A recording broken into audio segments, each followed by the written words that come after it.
Good day, viewer. This video is a demonstration of an app called Bangkabyahe. This app is created using Flutter. The database that I use is Firebase and Cloudinary for the images. I also use the One Signal for the push notification. By the way, this app is a capstone project but not by me. It's a capstone project of my other classmates. They commissioned me to make it. So I'm gonna open the app. Now in the first page is the login page. If you don't have an account yet, you can create an account here. Full name, email, password, confirm password, and you can choose the role, whether you're a passenger or a boat owner. This is like a transportation account focus on boat. So just like the name say, Bangkabyahe. And for now, I'm gonna log in as a boat owner. There is also an option of continue with Google. Of course, clicking that button will log you in as a passenger first, and then you can just switch to a boat owner if you're a boat owner. For now, let's log in as a boat owner.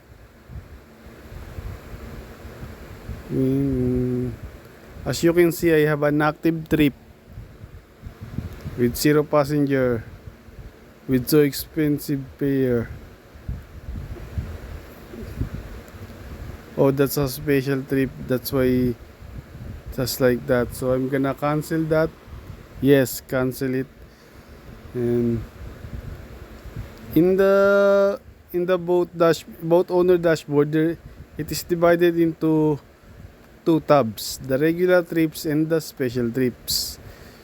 Of course, regular trip will have more passenger but a cheaper fare, and the special trip will only have you or your group in a boat, but it has a much expensive fare. So if you don't have the first version of this app, actually the boat owner can also join a trip as a passenger, but upon checking of our professor, he suggests that we only make the passenger join the trip, and the boat owner can only schedule a trip or create a trip. So I remove that functionality for now. Then if you don't have a trip, you can just schedule a trip, select a route. This is the route, the option that you can choose from it, and then also the base fare, Sanay. And you can choose what date your trip is. Let's set it for tomorrow. Then what time? Let's set it 6 a.m. Oh, that's 7 a.m. Let's make it 6. Now there is a given fare, but this app also give the option to the boat owner to make a custom fare instead of using the default fare. Actually, the default fare is enforced by the municipality, according to my client, of course. So it's not a good idea to customize that. So there is also the trip type. In a trip type, we can choose whether it's a regular trip, it's a special trip, full boat booking only, or a regular or special. When we choose the regular or special, the first passenger will decide what it is. If your first passenger book it as special, then your trip will become special. And if your first passenger book it as a regular, then your trip will be regular. Let's do that. Let the first passenger decide. And for example, if it's a regular trip, of course it is gonna have many capacity. So let's set it to, let's say, 10.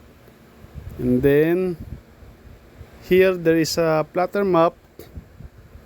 We can set the the initial location to let the passenger know where our boat is. Let's just set it in the pier in Binangonan. Now that it was set, now that everything is set, let's just schedule a trip. As you can see, Ginoong Sanay to Binangonan. Oh, we made a mistake. It's Ginoong Sanay to Binangonan, so it's not from Binangonan. Let's just cancel that. Schedule a trip, select route, and now let's let's actually choose from Binangonan to Ginoong Sanay. Pick a date tomorrow 6 and regular or special, then set the location to Binangonan. Just like that, we managed to create a trip again, just waiting for the passenger. And if you are fully booked, you can just press the depart now so that you can depart. And there's also this members button. For now, only my account is here because no one has joined yet. Well, this this app is not live yet, so it's not really gonna have a passenger yet. It's just a demonstration. So here's the other example of trip, and the next section is the chat.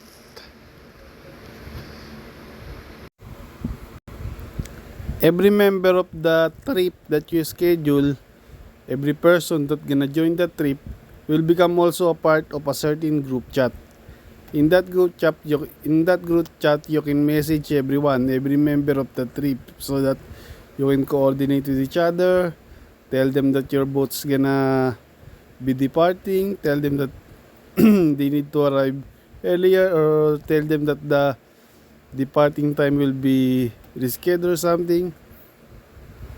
You can contact them through this chat. And then there is the routes. There is already a default routes and the default fare for all those routes, again enforced by municipality. But you can also add the routes. But when you add the route, it's not gonna be appear right away. It need an admin approval, so that not everyone can just add whatever route they want to add. But of course, if you are a verified boat owner, verified account, your route can automatically be approved. And then there is this weather. I kinda forgot what kind of API I use for this, but it's working. It's very essential for a boat transportation app, since of course if there is a bad weather or there is a typhoon, for example, you can just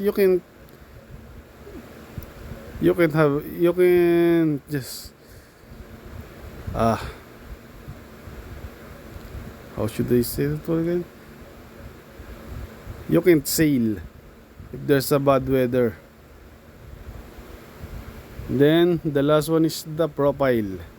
And here, the profile of the boat owner, there is the boat photos, the dark mode, the verify account.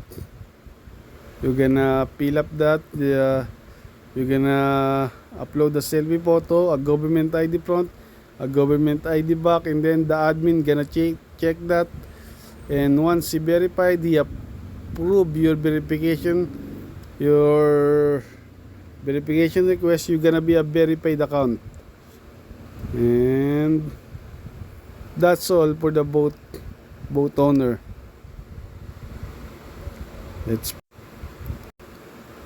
Now for the passenger. We're now gonna log in as a passenger.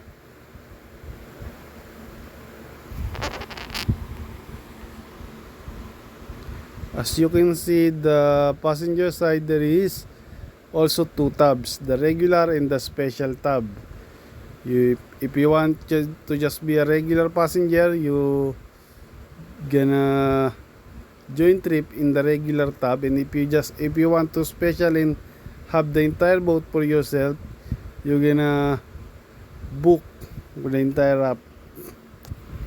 And if there is no trip, if there is so much trip and you want to filter it out, for example, you want to set a specific route, you're gonna go here in the drop down box in the upper part, just below the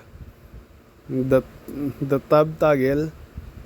You will choose a routes, and then all the trips for that route will appear. But dyan also to Binangonan, there is no available trip for that, so nothing appear. But if we set it to Binangonan to Ginoong Sangay, there it is, because we just do it a while ago. If we join it, we're gonna be a part of that, and then the group chat will be available for us too. But if we leave the group chat, no active trip, that's what's gonna appear. And if there is no available trip that is heading to your destination, you can press this button, need a ride, to request a ride. And here you're gonna select what route do you want. Let's say Kinabugan to Binangonan, and let's say it's emergency, and let's say you are willing to pay 6,000, and let's set the destination. I don't actually know that Kinabungan. Let's just set it to whatever place there is in the island. Let's put it here, and submit request. Let's put a note, help please ASAP.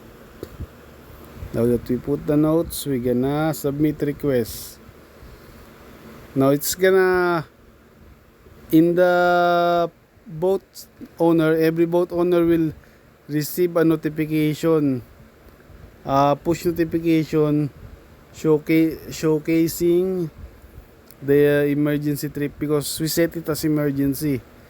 But if the ride request that we set is not emergency, there will be no notification. It will just appear below the request, and then the boat owner will decide whether to accept it or not. So that's how this app works.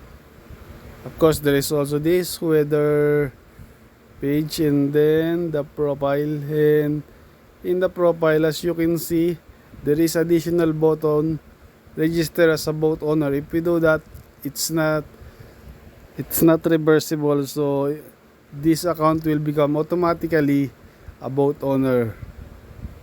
This is also the dark mode, and as you can see, the babala, that's a message came from admin. If you report an individual, it will appear in admin, and the admin can decide to send you a warning or completely block your account. While your account is blocked, you can never use your email to log in again. So that's all for the passenger side. Now let's go to the admin side. Log out.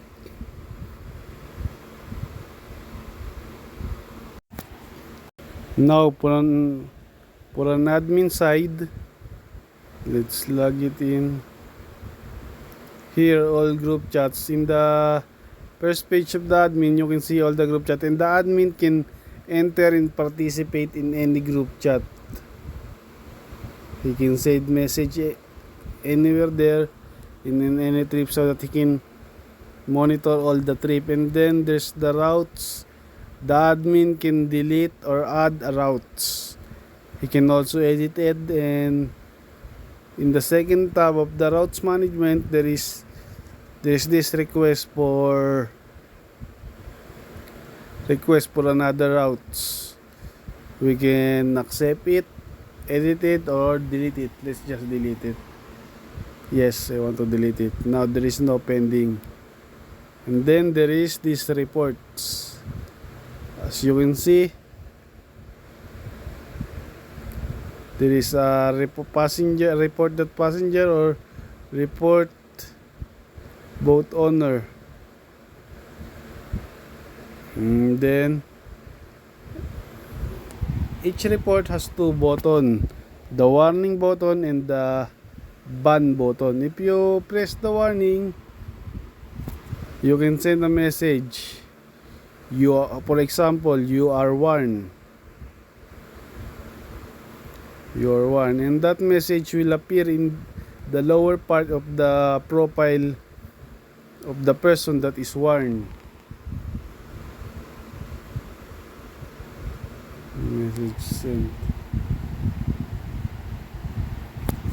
Then there is the boat owner. We can also block them. When we ban that user will be automatically kicked out in the app, and he won't be able to access the app. For example, we ban him, but then his account will appear here in a ban account.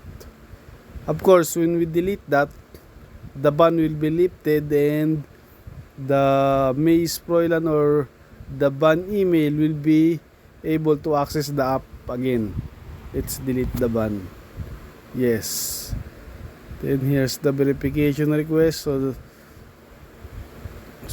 to verify the boat owner, and there is also a weather section so that the admin can monitor the weather, and there's a profile. As you can see, there is another toggle in the admin that doesn't exist in both passenger and boat owner. Allow boat trips. Once we turn this off, the whole app will be inaccessible, means the app will not be used by the passenger or the boat owner. We can turn it off when the government announce that it's unsafe to sail, something like that. And there's the dark mode. That's all. Bangkabyahe capstone project app of my classmates. I'm just commissioned to make it. Log out.